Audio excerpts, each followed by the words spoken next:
Animal welfare advocates are pushing for the passage of guidelines on the humane use of animals in the media and entertainment.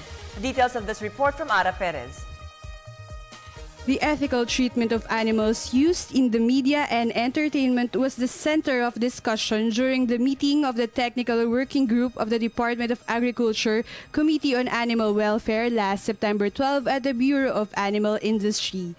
In a simple but meaningful gathering, different non-government organizations or NGOs attended to settle the final draft of the guidelines for the humane use of animals in the media and entertainment. Chairman Arwin Serrano said that the idea of the guidelines came from the phrase, "No animals have been harmed during the filming," which is placed at the end of shows.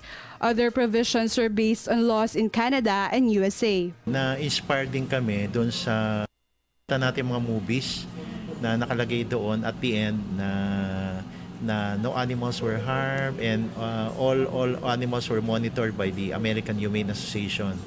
And the American Humane Association is an NGO.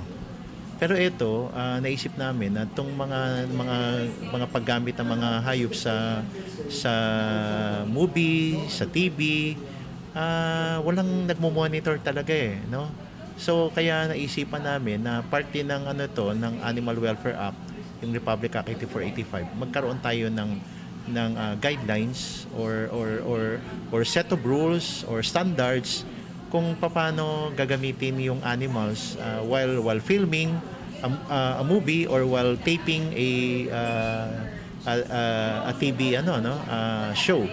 Because of the timeliness of the guidelines brought by the prevalent animal abuses, Serrano hopes that both the public and private sectors will be happy if the said guidelines would finally be implemented. Ang makikita namin dito, matutuwa yung pamahalaan natin, matutuwa rin lalo-lalo ng general public natin kasi yung mga welfare ng mga animals ay mapapangalagaan natin at matitingnan natin. At syempre makikita yung bansa natin talagang yung matatawag na natin talagang sibilisado na kasi pati sa pagtingin natin at pagtangkilik natin sa mga paggamit ng mga hayop ay talagang isinasaalang-alang natin. For speedy monitoring, the Bureau would be in partnership with different NGOs and even the ordinary people who would be instrumental in citizen journalism. Monitoring dito, lalagay namin dito sa provisions nung panukala na ito na meron kaming mga i-deputize na mga animal welfare advocates coming from the different animal welfare NGOs. At ito ay magtitingin ng kapakanan ng mga hayop while the film is still being shoot or while the TV is being taped or an advertising material while it is also being shoot, di ba? Ngayon, nadoon sila, tutugay-gay sila at magsasabi sila na tama ang ginagawa, tama yung pag-angalaga, tama yung paggamit at walang sinakta, pinatay na hayop habang ginagamit yung mga hayop na yon while filming and while taping.